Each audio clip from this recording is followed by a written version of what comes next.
Welcome to Politics Done Right. I am your host, Egberto Willies.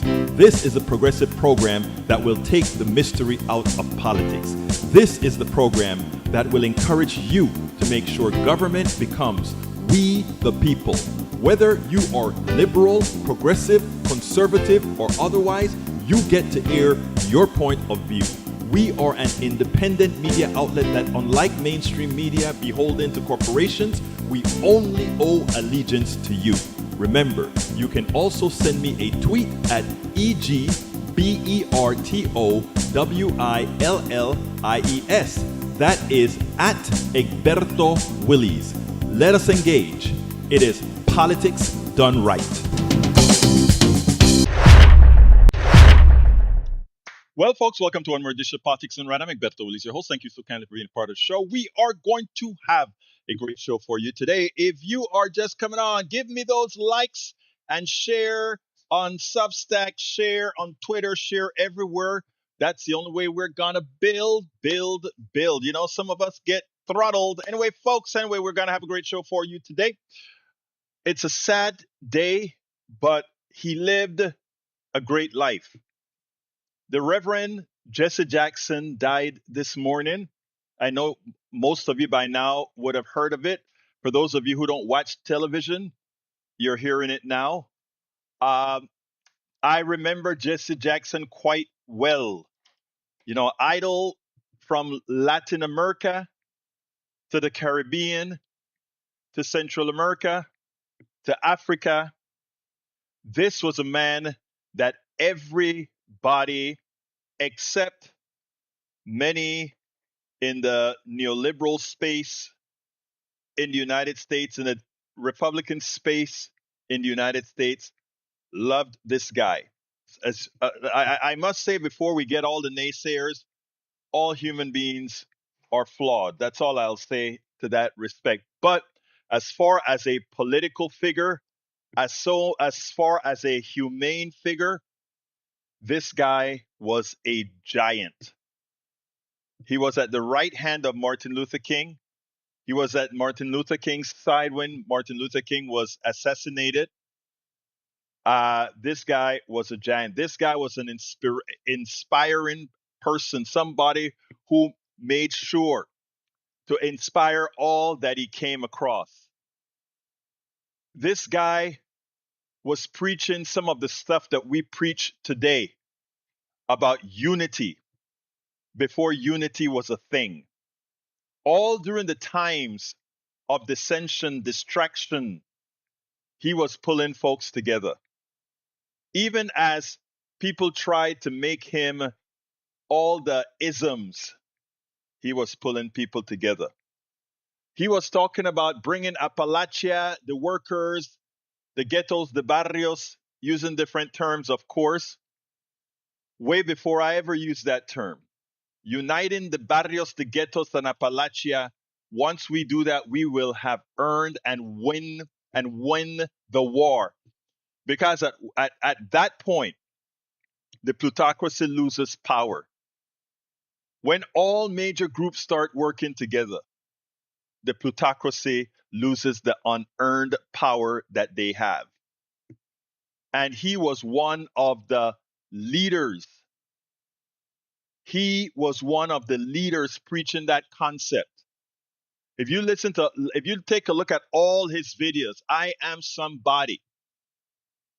When he told people I am somebody, he never went into black neighborhood and said, "Black people, you are somebody or distinctive." He went into areas, multicultural areas in every part of America and said, "You are somebody, whether you are poor, whether you are rich, whether you are on welfare, whether you are whatever, you are somebody." Because you know what? You are, in fact, somebody. This was a guy that wasn't about hope, but was about action.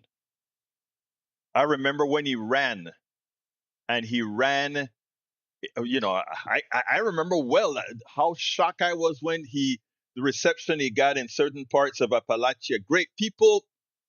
The thing about it is, people want to know that you care about them. Yes, you have the crazies out there, but people want to know you care about them. So, I saw Jesse Jackson a couple years ago, Netroots, I think Pittsburgh or either Netroots Pittsburgh or I think it was the Netroots Pittsburgh that I saw Jesse Jackson. I didn't wasn't able to really get up and get in front because I was recording on the journal stage. But then he was in a wheelchair, and he was able to say a few words back at Netroots Nation. I think it was Netroots Nation 23. I should look that up. I should have had that little piece ready to go.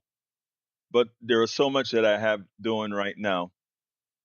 So it's you know I'll be honest. When I heard that he died, it wasn't a sadness. It was like an era, a bygone era, but a life well lived.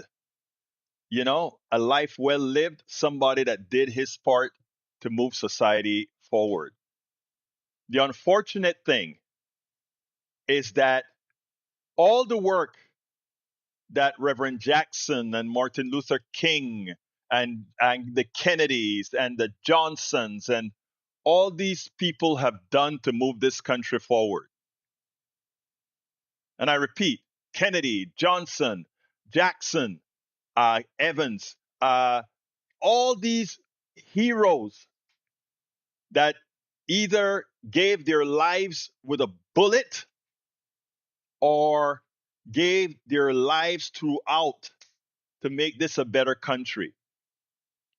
Look at where we are today when we have a thug leading our country, because those of us who should have continued the path got lazy. Those of us who should have continued the path allowed ourselves to be indoctrinated, got selfish. To some extent, the baby boomers falling for the crap that Ronald Reagan spoke about, that put many in dire straits and created the seeds for people to be against people. Things that we have to repair now. 10 steps forward, 4 steps backwards, with a lot of dissension in between. But it's for us to do, folks. When they started doing this, it was that much more difficult. For Jesse Jackson, for Martin Luther King, for JFK, for RFK, for Lyndon Johnson, for Bernard, for Harry Belafonte, for all these heroes of the civil rights, and the many that this mind of mine isn't grabbing onto right now. They had it much harder. So we as hell can start now to build what is necessary for our landslide in November, moving on to our landslide in 2028 to put this country back on the right footing again. That is where we need to go. And to do that, we have to remember something very important. And that is the system, the plutocratic, the oligarchy. They have realized that the system is eating itself and it's unsustainable, and they're trying to grab at that last piece left. That's where we are today, folks. They're grabbing at straws. They're trying their best to hold on that much longer, because it's a failed system. When I talk about our problem is the communication among people, the communication from the fourth estate, the media to our people, man, that is real. That is real. Look at what happened yesterday, folks. Look at what happened yesterday with Colbert. He was going to have James Tellerico, one of the candidates running for Senate here in Texas, on. The powers that be are under the impression that if Tallarico wins, they lose.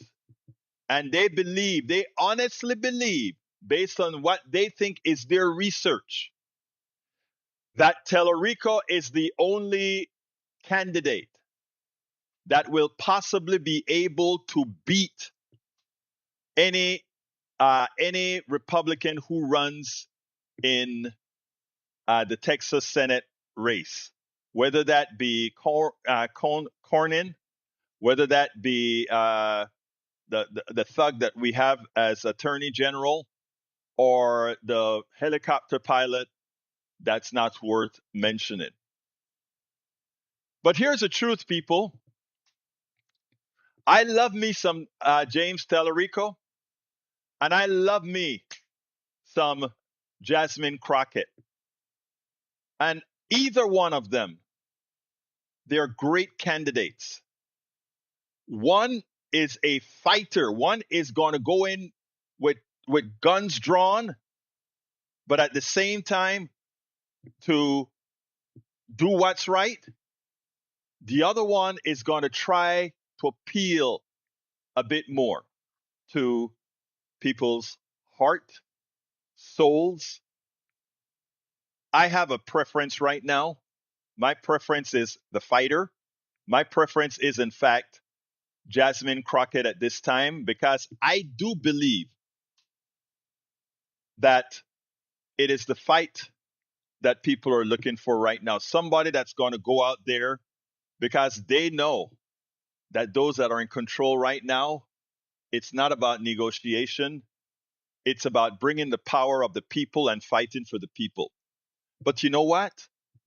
If either one of them wins, I'll be happy. Either one of them wins, I'll be happy, and I will be 100% in support of them. But check this out. So they believe that Tallarico is the one that is the biggest fear that they have. So what do? He had an interview with Colbert, and the lawyers called Colbert just before the show and forbid him from having Tellerico on. And at the same time, they forbid him from telling the story about not putting Tellerico on, of which he defied them and came right on, and then released the actual Tallarico interview on YouTube.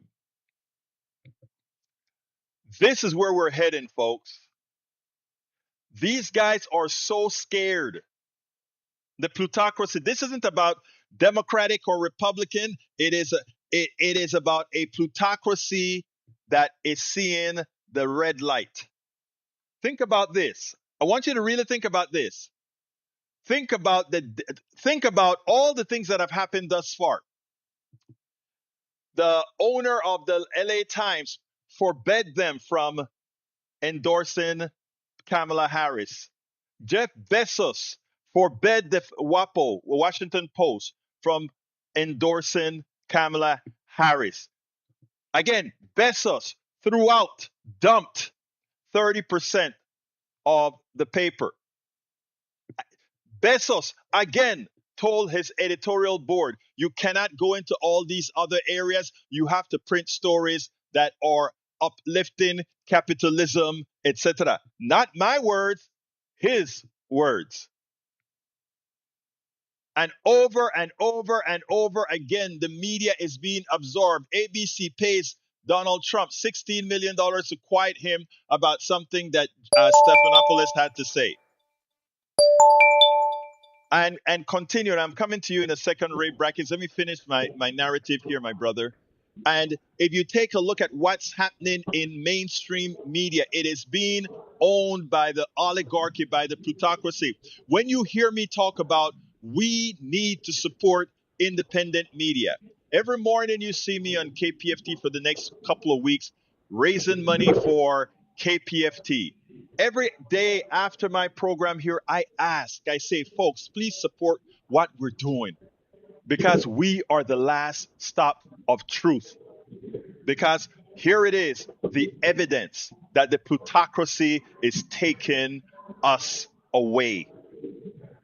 We have to fight this. Brother Ray Brackens, talk to me. Yeah, well, if I can put on my partisan hat for a minute, I'm with you on Jasmine Crockett, and I actually watched the interview with Jasmine Crockett last night, as a matter of fact, about 24 minutes long. And, I already kind of was, like, I like both of them. I actually sat in the room and, you know, got to hear what their visions were, and both visions would be a better step for Texas no matter where it goes. But I will say this, to Jasmine's benefit in this race, when you talk about electability, first of all, Jasmine is already a federal representative, so she has the experience of knowing how to whip legislation. She knows how to, basically sit on those committees and ask the right questions. And, that's why a lot of people don't like her, because she speaks exactly what she sees. She's not going to bite her tongue on that. Talarico, I feel, is a nice guy. And I don't know if that's really what we need right now, because, again, I say he would be better than the other options. And I'll leave with this point because I know you got some videos. But she basically said, I've got the federal experience. I'm a fighter. I'm not afraid to stand up and say what I believe. And I'm ready to go into the next chamber. It's basically all I'm doing is stepping up from the seat of 435 to the seat of 100, and I'll be able to impact more legislation at that level. And I'm already basically experienced enough to know how that process works. So with that being said, she's the better candidate. And that's all I got to say, Virgil. Thank you very much for your word, and I can't tell you that I don't agree with you, because I do agree with you, 100%. But like I said, I love them both. I interviewed them both. I haven't interviewed Jasmine in a couple of years. I sent in a request 2 days ago. I just got a message back saying send the email to another location, since this is a campaign and not the politics portion of it. So I just resubmitted that for an interview with her. But like I said, Talarico is a respectable, a very good guy. I think personally, both of them can beat the Republican. I just think he may be a bit too soft for the moment right now. And as Ray just said, she knows how to put bills through the Congress because she's been there. We need, at this point in time, I think it will be more advantageous if we have somebody that knows what they're doing, and also somebody that won't be fooled, right? And again, I am just saying that. Look, let me just say this about women. Women have to work 10 times as hard as any guy, and I'm talking about any guy. When look, I love Obama, but if we were talking about who was the most, at that time, competent person to win between Obama and Hillary. And again, Hillary is a neoliberal, but Hillary had a lot of. I was a supporter of Hillary before I was a supporter of Obama, because one, I never thought Obama could win, but number two, we were looking at getting out of a big mess that I think I knew that her experience, again, in moving around Congress, would have been something that she could handle. And let me give the exact example of what I'm talking about. When Obama came into office, Obama had Obama for America. That was a party within a party of power, just like Bernie has the revolution, and he kept the revolution. But Obama allowed the neoliberals, the former mayor or the mayor of Chicago, to really, and nobody will quite say this, but manhandle him. Gone was Obama for America, which would have been his force and backstop to do the things that we really needed him to do, to get a public option, to get policies that were more progressives, more progressive. But because, again, and this is not a hit on Obama, this is what I think would be similar with Tallarico, and that is because he wasn't into the complete ways of governance in Washington.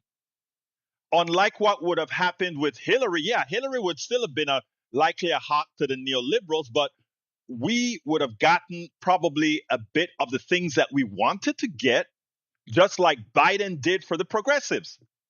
I want you to think about it. I am not. I am just being straight fact speaking. Biden got the most done for progressives in that year than anyone since Roosevelt. I think about that.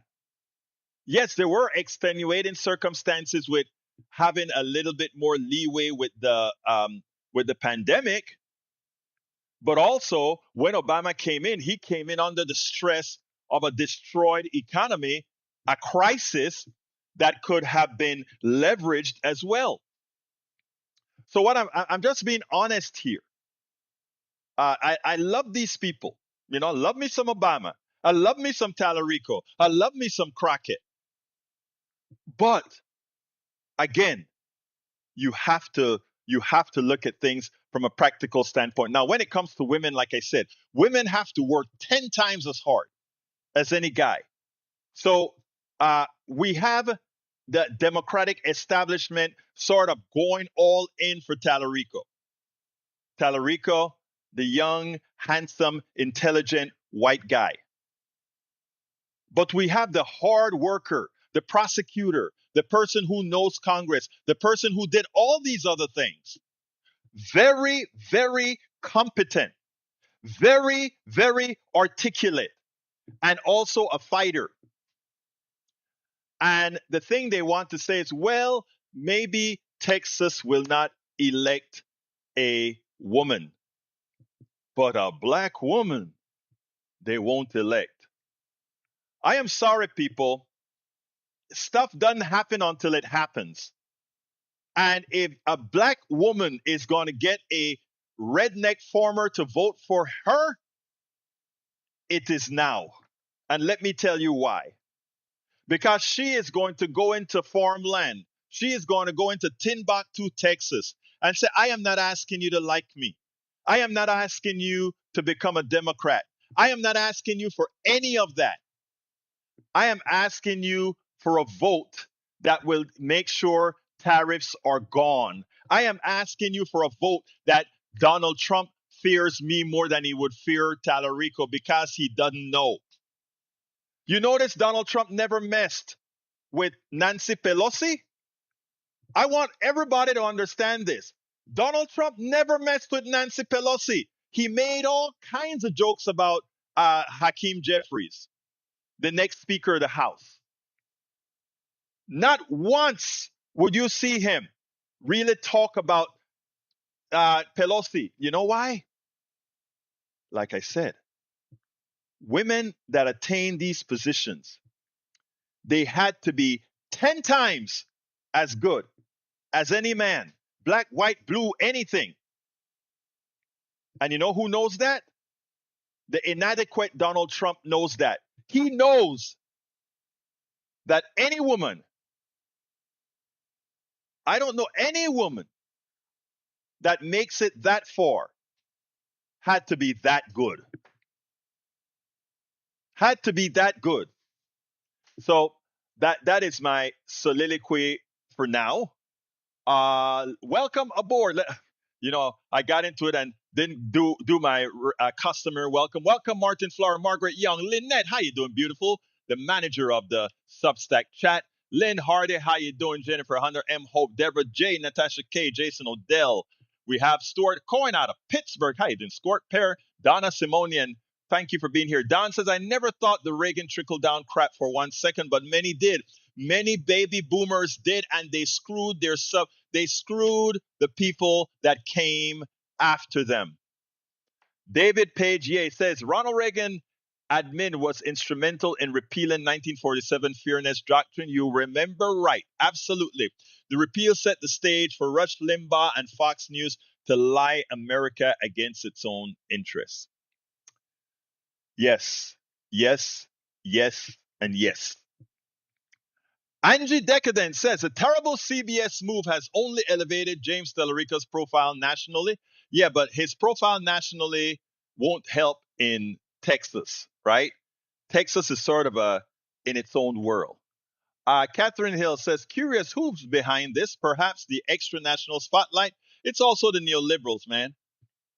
The neoliberals. You don't know, they are part of the Republican orthodoxy as well.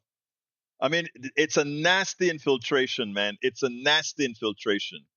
All right, let's get busy. Let's see. Trump is yes, he is. Girre David, yes. When did Bussier welcome aboard? Gideon David says, I don't know about 10 times Egberto, but your point is well taken. Yes, women have to work harder, without a doubt. For me, I'm just afraid that a black woman in Texas may not be able to pull it off. Hey, it has to happen the first time. Did you ever hear my Obama story? I'm going to say it real quickly because a lot of people already heard it before. I didn't think Obama could win. He became president much before this country was ever ready to elect somebody that looked like him with a name like his. But he went to, the canvassers went to Pennsylvania. As they went to Pennsylvania and they were canvassing, who are you voting for? Who are you voting for? Who are you voting for? And they went to this home. And this white woman is in the front of the home. And he asks, who are you guys voting for? She turns to her husband. I didn't do this. I don't know why she thought she had to do, but she turned to her husband. Honey, who are we voting for? He says, tell them we're voting for the N guy. You know what N is, the N word, right? We're voting for the N word guy. When I read that story, I think I read it in, I don't remember the rag that I read it in. But at that point, I told my wife, Obama is going to win this race because that person's economic condition superseded their prejudice. That person's economic wants superseded their prejudice. If we are going to make progress in getting other people to win, this is the year. This is the year. 2008 was the crash. Americans wanted to do something different. This year, we have tariffs. We have Trump doing some crazy shit, and people are noticing it. So now is a time that we have a Crockett who can point out, this is what I can do. This is the kind of laws that I can pass, things that Tallarico can't speak to them about yet. And go into Farmland USA, Farmland Texas, and say, you know, I am going to get back those soybeans. I'm going to get back the cattle. I am going to get back this, and let me tell you how. This is the time. They're not going to vote for her because she's a black woman. They're going to vote for her because she understands their problem, and the folks here in Texas has snowed them. And that's what we have to do. So my brother, Girre David, that is where one has to think. And with respect to 10 times, 10 times a lot of guys, maybe 2 times some, but always better than the guys. And that is because they have to be. That is like what I used to tell when being in engineering as a black guy, you know, all the things you have to take, you have to be better, you have to make sure that you make less mistakes or no mistakes. Every mistake that you make is pointed out it's real. That's why I wrote the book Tribulations of a Caribbean an Afro-Latino Caribbean man. Afro-Caribbean Latin, I don't remember the name. That's why I wrote the book. Because it's a book of experiences that many people just won't believe. You don't have to live it, you don't have to see it, but we know it's there. Okay. Today is the first day of early voting in Texas, and I, you know, today I got a whole lot of calls. Egberto, who should I vote for?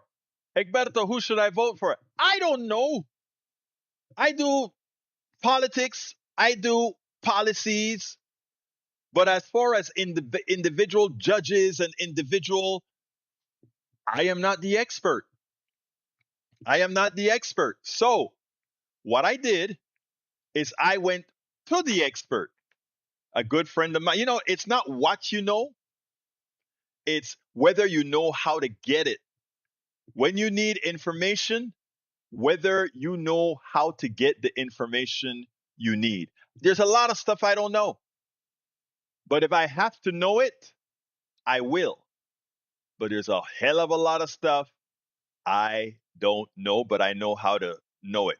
And by the way, welcome aboard. I didn't get my other chats. Look at my other beautiful people here.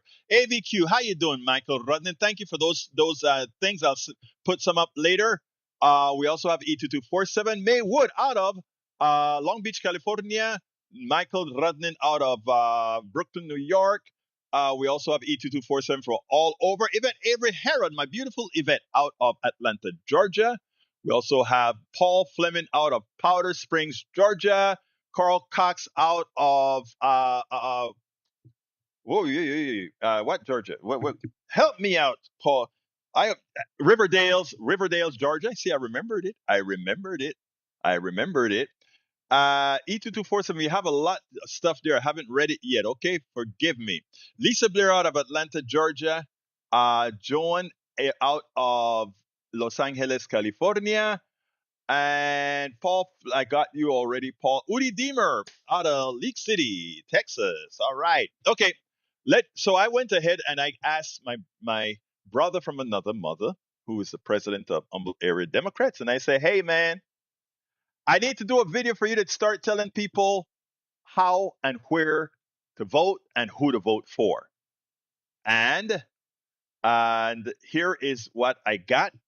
By the way, the link in the video, I'm still filling it up. So as I'm playing the video, I'll go ahead and point it to the list that I mentioned here. So here we go with el video y lo comenzamos ahorita mismo.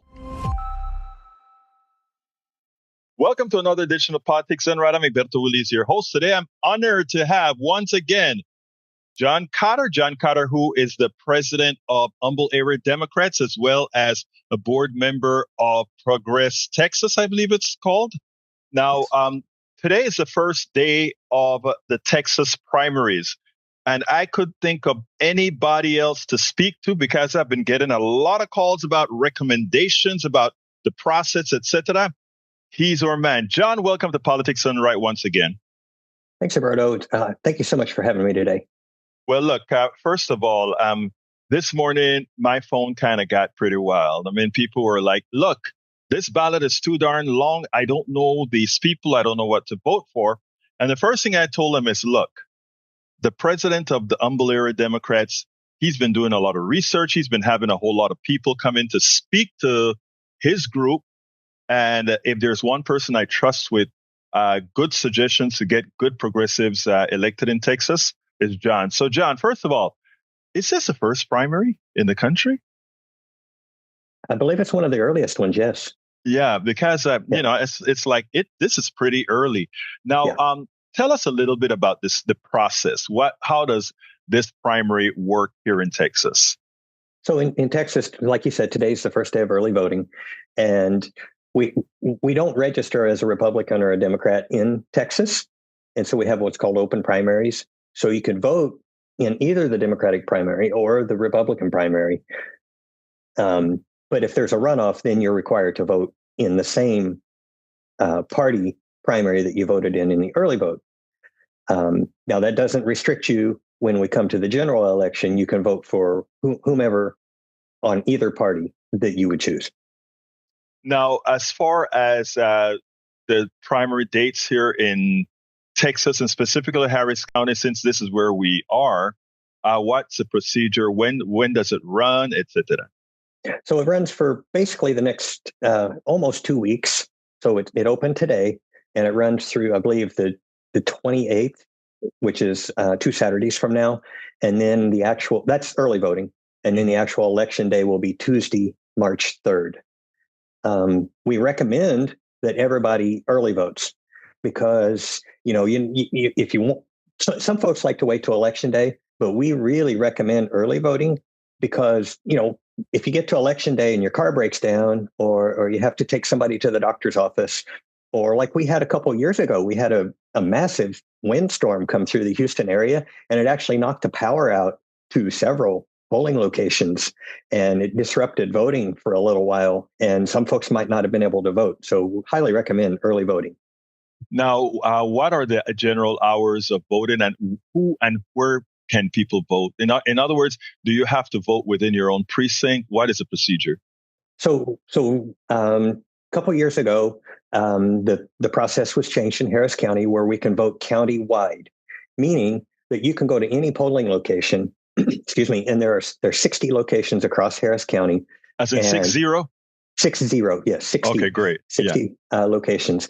And then when you sign in, the machine knows that you're from your particular address, and when you log in to vote, it brings up your specific ballot. So it makes it really nice for folks. I'm on the northeast side of town, up here. You and I are neighbors, so we're up here. But say I worked over in Katy, which is 50 miles west of here, driving. Well, when I get out of work in the evening, by the time I would drive home, the polling location may be closed at 7 p.m. So I could vote right next door to where I work in this example over in Katy and be able to get my vote in. Now, one other question as far as that is concerned, even on election day, you can vote anywhere, or do you have to go to your specific precinct? It's countywide early voting and on election day. Oh, wow. So, that opens up a whole lot of doors for something. And this is now getting on what I call the rougher side of how things could get. We all know that there's a good likelihood that in certain areas, the Trump regime and other people will likely try to do things to disrupt elections. Would you suggest that people maybe go into friendlier locations from which may be closer to their jobs to vote to prevent that reality? I would. My recommendation would be to vote wherever it's most convenient for you. And you can search on harrisvotes.com to look up the polling locations, and you can actually pull up your ballot there and see what's going to be on your ballot, so you can think about it before you get to the polling location. It is a concern that there could be some disruption at voting centers, and so if you're not comfortable at one, feel free to pick one that's more comfortable for you to vote at. I think that is something when you pointed out that people in Harris County can vote anywhere. I think it's important for people to know that, so that that's not one of the excuses. Well, at this location, I am concerned. You can go to any location to vote, but one of the things that I know you are suggesting is that go out there and absolutely vote and bring people with you to vote. Yeah, we like to ask people to bring 3 friends with them, and because if you do that, that was 4 voters right there. There you go, right? And there's something else that I've been advising, and I'd like you to tell me if there's anything addition you'd like to say to that. What I've been advising people on my show almost on a daily basis is to make sure 8 weeks before the election, be checking your voter registration at the county. And this should be done all over the country. Check your county website at least once a week to make sure you're still on the rolls. And I've actually asked them as well, 33 days before the election, since you need to be registered generally 30 days before the election.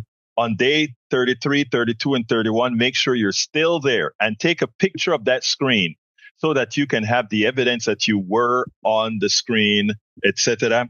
And report if something changes, and report quickly and re-register no matter what. Any other things would Absolutely. you suggest? People don't understand how many obstacles that get placed in between us and our polling and the ability to vote. So the best advice is exactly what you said. Check your registration early. Texas actually did a very poor job getting our registration cards out this year, and mine actually arrived at my house after the 30-day period, and so Wow. I wouldn't even have known and been able to register for the primary. And so, obviously it's too late now to register to vote in the primary, but it's not too early to check your registration for the general election and make sure you got that in place right now. Yeah, that is good. Well, let me ask you, John, is there anything else that we need to tell our neighbors or friends about voting? Anything that I needed to ask you that I didn't? I think one of the things we really need to be aware of, especially in Harris County, our ballot is really long. When I pulled up my ballot to look at it, it's 7 pages. Wow. Pages. I was joking with a friend. She was asking, for some tips on some of the candidates, and I said you might want to take some snacks with you because it's going to take a while to vote. But so be prepared that it's a long ballot. But one thing that's really, really important is to vote all the way down. So, we're all excited about the races that are at the top of the ballot, like the senator and the governor, but go all the way to the bottom of the ballot, because the farther down you get, the closer to your house those candidates are. It's like local judges and constables and justices of the peace. And right at the very bottom of the ballots, even can be a precinct chair running in your precinct, and like our county party chair, that race is up and it's clear at the bottom of the ballot. And I highly recommend everybody vote all the way down to the bottom and make sure your voice is heard. I think I'm surprised I didn't ask that. That's probably one of the most important questions I should have asked, and that is what to do, folks. John is absolutely right. Please vote from the top of the ballot all the way down to the bottom.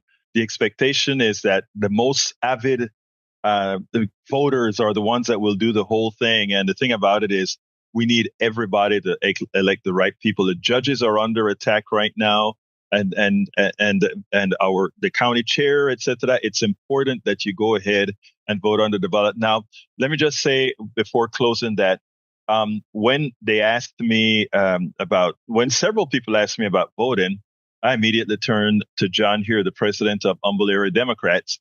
And then I asked him to provide me with a list of recommendations, and I will have the list of recommendations posted on my site, both my bertowillies.com site as well as my Substack site, and link to it, and so that everybody can see. Again, these are recommendations, but again, like I said, I trust my brother here with the recommendations that he come out with. And it's any quick thing you want to say at closing? No, I just want to stress to everybody how important it is to vote right now, because all of the entire democracy is under attack. And right now is our opportunity to elect or re-elect our great incumbents here in Harris County, or folks that'll be running for a statewide or even a federal seat like the Senate race. Now's the time. Don't be apathetic. Come out and vote. Make your voice heard and help us all save our democracy, because this is our last chance, I think. John Cotter, president of Humble Area Democrats, thank you so kindly for spending this time with us on just a quick turnaround. So thank you, my friend. Thank you. Really appreciate being here. All right, folks, I have the link up now. So you can go to politicsdoneright.com/voter guide for the suggestions here in Harris County for all those, both the statewide offices, the judges, etc. All those recommendations are at politicsdoneright.com/voter guide. While it was playing, I went ahead and set the links up. I'm going to put this video as well in there later as I'm done with this show. By the way, I'm running out of time, so I had another interview with a candidate. I will play it after I end the show. For those who can stick around, there's another candidate that I'm going to play. But for now, I want to go to Brother Rudnin's piece. This one here, you took the time to send some of these. I want to make sure to get some of them played. Here we go. Remember, Donald Trump's cognitive decline is so bad that he's had to take 3 tests in the last year. And he boasts about that because he has no clue what they're for. He's multiple times in public and on Turd Social said, the doctors say he's in perfect health and he got 100%. He aced that test. A test that no other president has been willing to take. The problem is, these are not intelligence tests. It doesn't matter that you think you aced it. And the reason other presidents haven't had to take them is because they measure your cognitive decline. They measure if you have dementia or how badly it's progressing. He has multiple times had to take the Montreal Cognitive Assessment Test, or the MOCA. It's not something where if you ace it, you can go, I'm the smartest president ever! It tells you to recognize what a horse and a tiger are. As a matter of fact, when there was a ton of buzz about Joe Biden's supposed cognitive decline, he took one of these tests, and he did so well on it that they didn't see a need to follow up or give him another one. But they saw no sign of dementia or Alzheimer's. Donald Trump has had to take this test 3 times in the last year, plus he's had to have multiple brain scans and MRIs. That's not because he's a genius who aced the test. It's because they're keeping track of how quickly his brain deteriorates. And some even further insight into this is when you see that multiple times in public he has said, oh, those last 5 questions were a doozy. Oh, the last 5 questions were hard. Do you know what the last 5 questions of the MOCA are? They're questions like, what day is it? Where are you right now? And those are the hardest questions for him to answer. So just realize that every time he boasts about taking another test and quote-unquote acing it, the real news there is the fact that he had to take yet another one. Because having to take multiple cognitive tests in a year is not something you can boast about for being a genius. It means your doctors are actively trying to keep track of how quickly your brain is turning into dried-up, shriveled oatmeal. That is so true. That is so true. Hey, I see that Danny is here in the chat. Danny, I am going to be playing your the interview we did today right after I close this program down, but you will be on air at KPFT tomorrow. So that will be played sometime between 6 and 7 tomorrow at KPFT. Just want you to know, I see that you are in the chat right now. Thank you for being here. Thank you for that interview. And thank you for being a very, very good candidate. All right, now we have the second piece from Radnin here that I want to put on. And Radnin, I'm only going to do 2 today because I want to do some other stuff as well. Let's go ahead and put, para ver dónde está esta cosa, lo tengo aquí mismo. There we go. Here we go. Discord was caught lying about their age verification update, and the official response somehow made it even worse. See, Discord is now requiring ID verification if you want to get access to all their features, since every single account is now being forced into a teen-appropriate experience. The backlash has been so insane that they even had to make an entire post clarifying everything, but they kind of also just exposed themselves in the process. Because in response to the massive data breach that happened a few months ago, Discord confirmed that they're now working with a brand new verification vendor, and that the ID that you upload gets deleted almost immediately after confirming your age. But some users did a little digging and found out that the new vendor is called Persona, which is a company that's literally known for collecting and storing user data, which makes it vulnerable for another data breach. And the other thing that Discord admitted is that most adult users won't even have to manually confirm their age with this update, because Discord has already been spying on you this whole time using their AI age estimator by going through your messages and even monitoring the hours you work to confirm your age. So Discord was caught lying about their... So yeah, that's for those people who use Discord. That's some important information. All right, let's see what we have here in the chat from our peeps. Let's go up. Let me scroll up and scroll up. E2247, you have been busy. July 1877, when railroad workers in Martinsburg, West Virginia, walked off the job to protest wage cuts, they sparked the first nationwide strike in U.S. history, a massive uprising that shut down 2/3 of the country, something that we need today. Yvette Avery Harrod, a union specialist, may be able to help. Well, of course, she does some damn good work with UPS. Within days, the strike spread like wildfire to dozens of cities as workers from Baltimore to St. Louis battled state militias and federal troops, with some communities even seizing control of rail yards and switching stations. Railroad strike 1877 reveals the explosive power of coordinated working class action, terrified industrialists and politicians who watched in horror as ordinary people, demonstrated they could literally stop the nation. Hey, we can understand this uprising in the shadows of the attacks on Reconstruction and what this forgotten uprising reveals about the possibility and the lessons from the mass labor resistance in the Gilded Ages. How many times have we spoken about, the phrase that I use whenever we unite the people? That's what we're talking about. When people work together, that's what you get. When I talk about billionaires not earning their billions, that we are the ones who they extract from, that's what I'm talking about. You get it, E2247? We talk about this all the times. We talk about this all of the times. It's about us getting together, but what is the biggest force keeping us apart? The dissension, the communication coming from our fraudulent mainstream media. Our dissension coming from those folks at Fox News, those folks that get on. Look at CNN's roundtables. There's a guy, I can't remember his name right now, a gas bags that continues to mislead, and those who are predisposed to believe him, right, grab onto it. That's what it's all about. Thank you for bringing that up. E2247 can't continue reading the whole narrative there. ICE agents caused death of innocent bystander in Savannah, Georgia. Oh, I didn't hear that one. ICE led Linda Davis to die across 25 minutes after a crash ICE caused. So it's from a crash. Those guys, like we all know now, are animals. They're evil thugs. And we should all be addressing them that way. We need to make those things roll off our tongues so that anytime folks see these masked terrorists, they see them as the scourge that they are. We see them as the scourge that they are.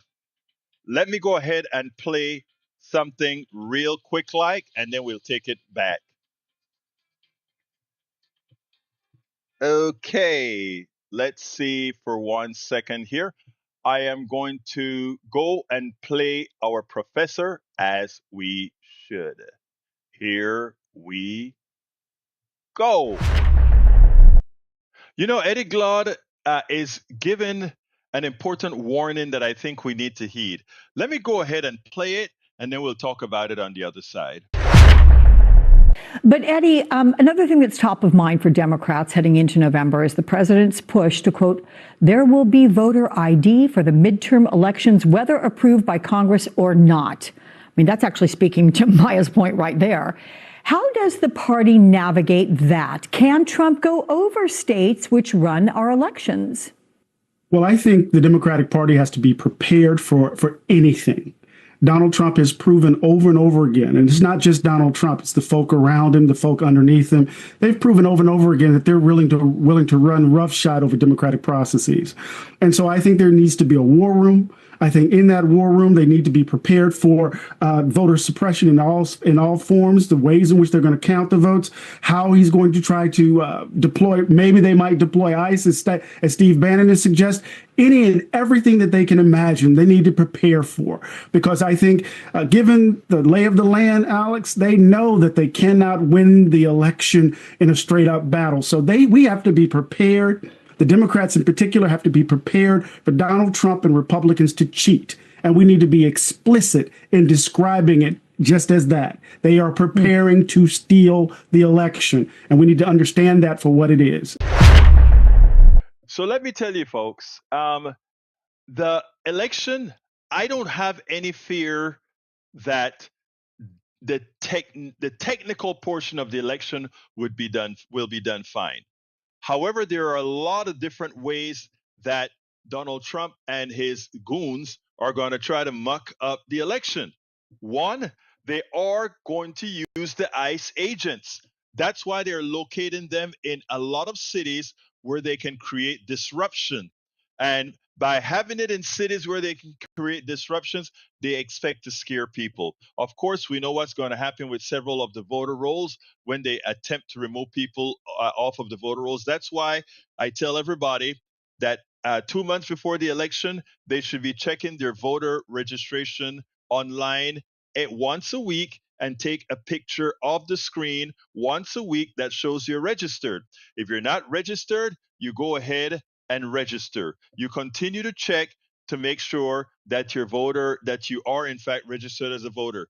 3 months before, or rather 3 days before the 30 days, in other words, at day 33 days before the election, make sure again that you're still registered. Take a screenshot if you're registered. If you're not registered, go ahead and register. But if you were registered before and notice that you were removed from the rolls, you go ahead and report it to us in the media. Report it everywhere that you can find. I want an email.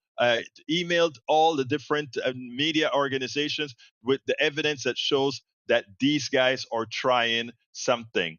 Now on election day, you will have your pictures that shows that you've been registered up to 33 days before the election, show that you've been registered, etc.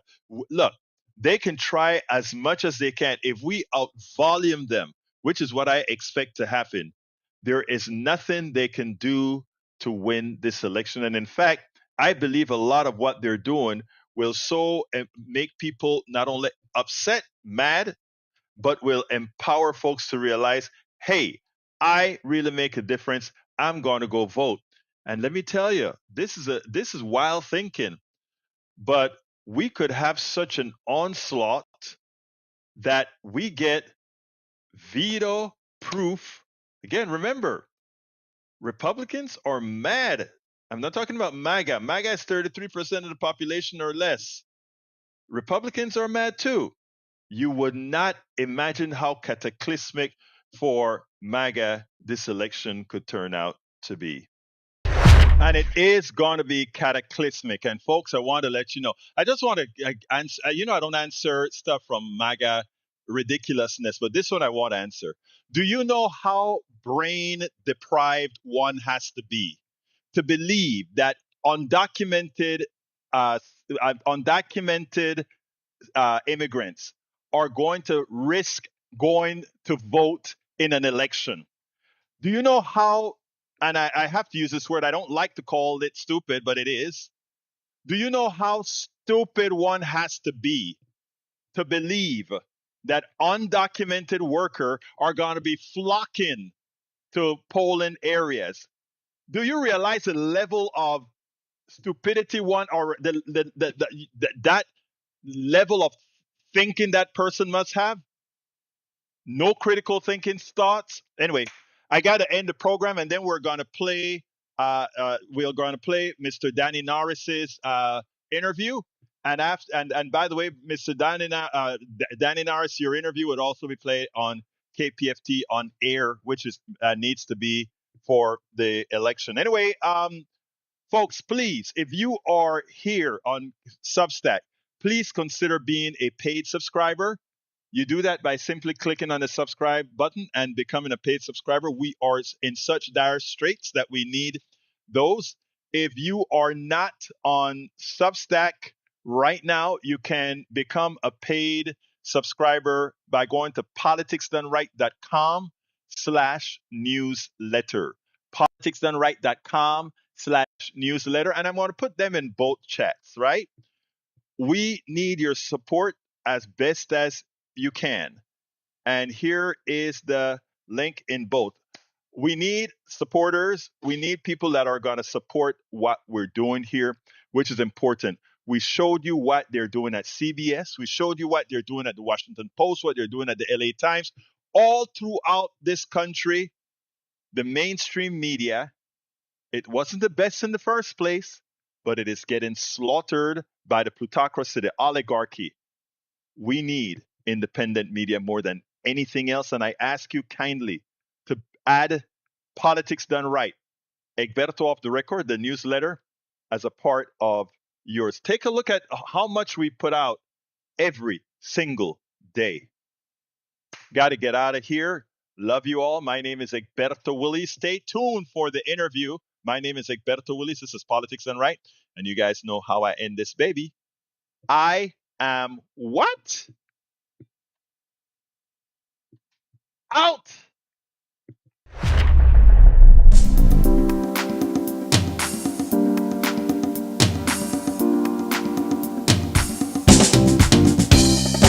Welcome to Politics Done Right. I am your host, Egberto Willies. This is a progressive program that will take the mystery out of politics. This is the program that will encourage you to make sure government becomes we the people. Whether you are liberal, progressive, conservative, or otherwise, you get to air your point of view. We are an independent media outlet that, unlike mainstream media beholden to corporations, we only owe allegiance to you. Remember, you can also send me a tweet at EGBERTOWILLIES. That is at Egberto Willies. Let us engage. It is Politics Done Right.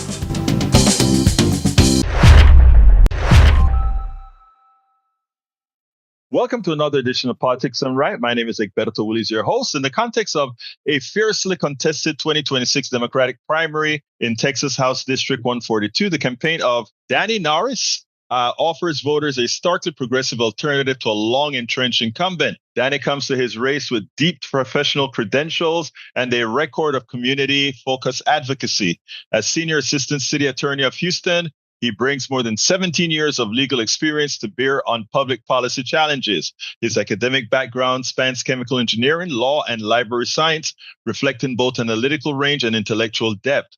On the civic front, Danny serves as the first African-American president of the Harris County Department of Education Board, where he has led efforts to expand opportunities for minority-owned businesses and to raise salaries for Head Start teachers, tangible steps towards economic and educational equity. Personally rooted in the district as a parent with children in public schools, he frames his candidacy around expanding universal health care, fully funding public education with local control, creating living wage jobs, strengthening climate resilience, and defending voting rights. Priorities shaped by the lived realities of communities in Fifth Ward, Kashmere Gardens, Humble, Sheldon, and beyond. His criticisms of incumbent center of the state takeover of the Houston Independent School District and what it casts as a need for fresh leadership that centers grassroots empowerment rather than entrenched establishment policies. Welcome to Politics Done Right. Senor Norris, how are you doing today? Good. Thank you for having me. Well, look, one of the things that I wanted to talk to you about is, first of all, there's a longtime incumbent. I think his name is Representative Dutton. That's been there for quite a while. I think as a younger person, as somebody who wants to see change, let me back up. Age only matters if age is a problem based on what your community needs. And I think that is something you've found. Talk to me. So thank you for having me on.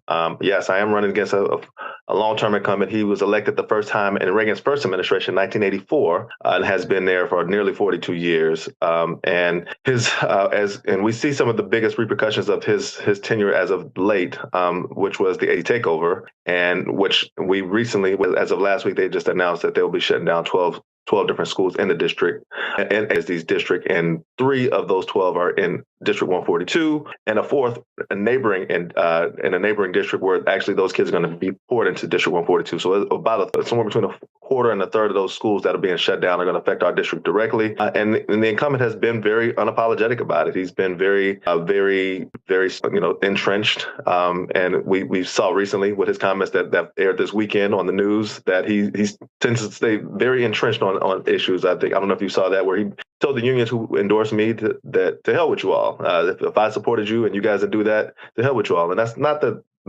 tenure that we need, especially at this time in a district like this. We don't need to be burning bridges with unions and school districts and working class people. We need to be building those bridges and creating more opportunities, not just shutting them down because they personally upset you. So that's what we're getting out of this representative, and it's time to change. I want to get to what you are going to do for your district, but I do want to set the stage with the incumbent being there. You pretty much said that absent his support, it is unlikely that HISD would have been taken over by the state resources. It would also be unlikely that this voucherized system would get more clout as they have used the minority community as a cudgel for this type of a system. Yeah. I mean, so yes, he wrote an op-ed piece when the takeover was happening that my amendment helped this happen, and I have no regrets. I mean, so he has basically owned it and stuck with it. What he's been trying to do now is actually justify it by showing the scores for the different schools around the Northeast. But I noticed that the comparison of the scores he's using from 2019, starting in the 2019 school year to the present, or to the most recent school year, but the takeover didn't happen until 2023. So actually, those numbers, because he's showing Wheatley, like for instance, Wheatley, the school that triggered the takeover, he's showing Wheatley as an F. Well, when the school district actually took it over, when they actually took Wheatley over, it was at a C in 2023. So that in itself are kind of playing with the numbers, saying, well, back in 2019, this is what the district looked like, and in 2025, it looks different. Well, the takeover didn't happen but a year and a half ago, and you're trying to take credit for some of the things that the school district was finally doing, which was what they were supposed to be doing, is pouring money into those schools that may have been underfunded, which I'm for, but not to the risk of a takeover, which was what happened. Well, let's be clear here. There's nothing inherent to what the new administrator has done that does anything to improve the scholastic performance. A lot of it was simply moving kids around and the way things were done, period. Correct. I mean, people need to understand that. They need to understand numbers. There was no improvement in the Harris County School District at all when you actually compare apples to apples. That said, Mr. Norris, what do you intend to do in 142 for the people who live in 142? Well, the biggest thing is opportunity, creating more opportunity. So one of the things that I realized, on the school board, and one of the reasons I ran is when I was on the school board, I was going around HISD at the time when the takeover was looming, and talking to principals and saying, what do you need? How can we partner with you? What's the problem? What's going on? What can we do to help? And they were basically saying, we're just trying to get the kids in the building. They have, the kids are having life issues, and, schools like Wheatley, which are 98% impoverished, kids are 98% impoverished. It's very obvious that life issues need to be addressed. So the question is, well, who's going to be able to do that? The school district can, they can handle the kids while you're in the building, but ultimately they have to go home somewhere. So you can have wraparound services to help, even though recently they just removed a lot of those wraparound services in AD. But there's only so many wraparound services you can do before you ultimately have to go outside the school and make sure that mom and dad have means as well. So, and that's an issue that has to be done by the state and local representatives. And that is the part that the current representative did not seem to be addressing at all. It's like, well, when the kids go home, do they have lights on? Because I can read very well, but I don't read well at all in the dark. Do they have food in the cabinet? Because if they don't, who cares about reading? Making sure that those life needs are addressed. And that is a state and local issue, making sure we pour resources from the state down to the local level and get it to those families, making sure that mom and dad have opportunities for better wages, more money, so that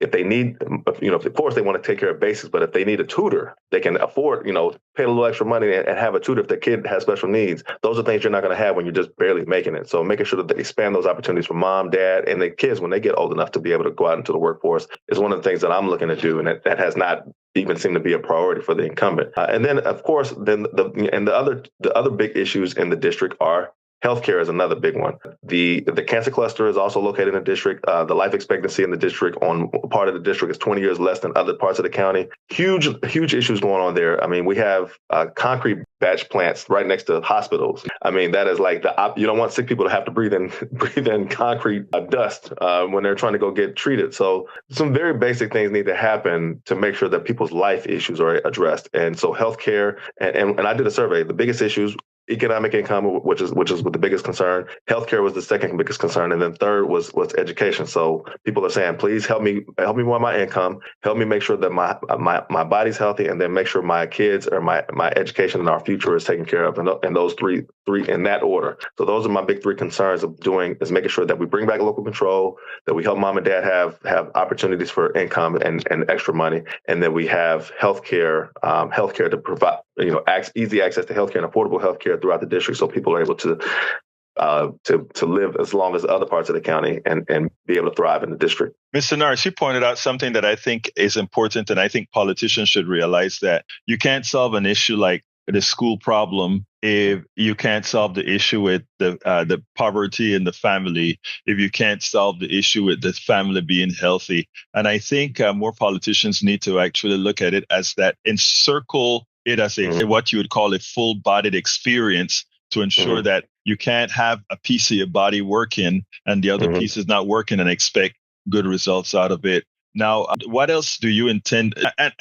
And again, that is a state rep isn't going to solve, isn't going into the legislature just to solve education. You're going to solve a myriad of issues that cover specifically your district, but also the entire state of Texas. So above and beyond education and the environment, the cancer clusters and healthcare, what are your intentions if you make it to the legislature? Well, a couple of things, and to your point, yes, you were absolutely right. The school systems are really just a barometer of how the neighborhood is doing. If the neighborhood is doing well, typically the schools tend to do well. So the schools tend to let the representative, they should let the representative, state and local and federal, know that maybe we need to pour some resources into this part of town because they're struggling. But some other things I plan on doing. One of the other things, I'm not sure if you noted that I'm actually currently suing Abbott and Paxton over the 2021 laws that they did to roll back voting rights. So voting rights are a big deal. And part of the issue is that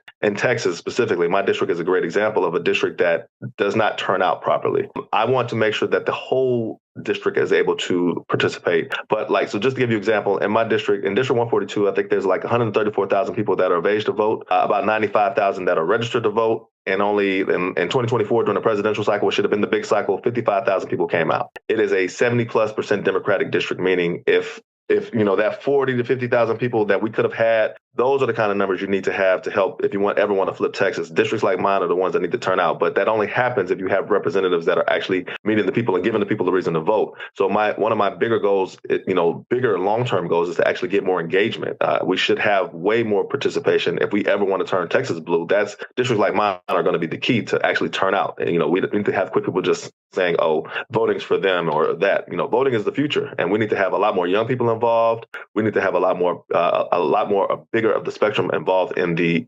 process, and that's just not going to happen with people who have been there for 40 some years and don't see the reason. They get the same, they whatever they've been doing has been working for them, so it's not necessarily concerned for the well, they believe they own the district, right? In effect, there are a lot of people who there's, and again, I don't want to make this an age issue, because one of the most respected politicians in my book is Bernie Sanders, and he's very, very old, and he goes ahead and he campaigns and he makes sure he keeps engagement high, not only with his local district, but around. Are you going to be one of those people that are going to go around your district and make sure that they give the people, like you said earlier, a reason to engage? Absolutely. So what I've been doing even recently on my social media page, because I said, as I mentioned, economics is one of the top concerns. So what I've done is try to go around and highlight local businesses. Those are the economic engines for the district. So you have all these businesses in there. Support them. Go check them out. Put money into them. This month is Black History Month, so I've been going and talking to local Black-owned businesses. But the idea is local businesses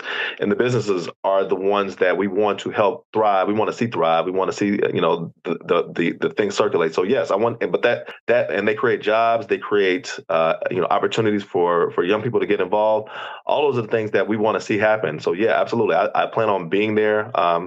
And this sounds strange because you would think it would be intuitive, but for a lot of politicians, it's not. But listening. A lot of politicians go and tell people what they're going to do. They don't necessarily listen and actually hear what the needs are. Because I don't think anybody from the district came up with the idea of the takeover. I don't know of anybody, and that wasn't a district-led initiative. So I think the solutions for the district should come from the district, and that requires you to listen and not just tell people what they should have or just think of what they should need. I think you should ask the solutions for the people who are closest to the problem. So going around and actually talking and being engaged with the people is definitely one of my biggest concerns. And well, let me just tell you, nobody thought about the takeover because no takeover should have happened. The takeover happened because of people's financial interest in what results from the takeover. So let's be clear here, and I hope you realize that and others realize that this was simply an economic advantage to a very select few people who decided that this was in their best interest. It had nothing to do with the children.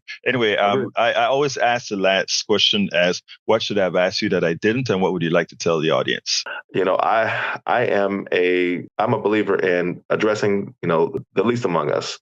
There is a principle behind that, and that has been what has been forgotten in this specific district. People have been forgotten. on a big scale, and it has resulted in things like the takeover. But really, what should be happening is that people in Austin Austin, D.C., and at City Hall here in Houston should be addressing these. We shouldn't just be pushing people to the fringes and forgetting about them.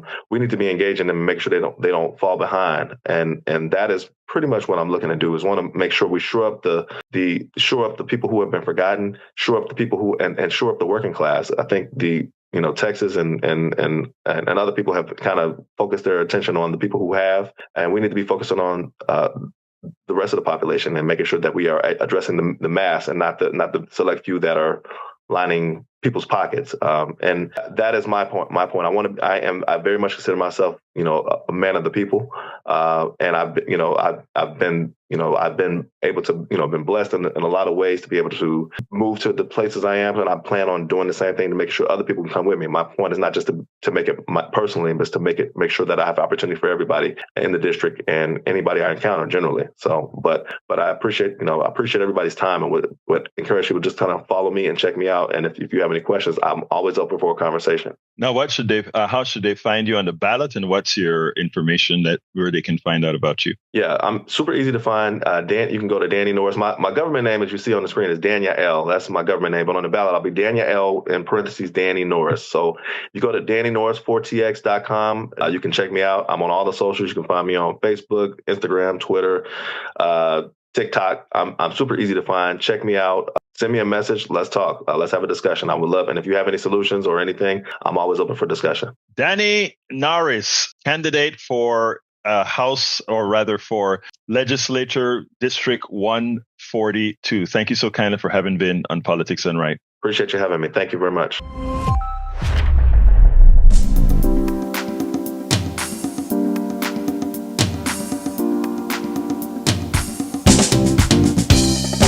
Welcome to Politics Done Right. I am your host, Egberto Willies. This is a progressive program that will take the mystery out of politics. This is the program that will encourage you to make sure government becomes we the people. Whether you are liberal, progressive, conservative, or otherwise, you get to air your point of view. We are an independent media outlet that, unlike mainstream media beholden to corporations, we only owe allegiance to you. Remember, you can also send me a tweet at EGBERTOWILLIES. That is at Egberto Willies. Let us engage. It is Politics Done Right.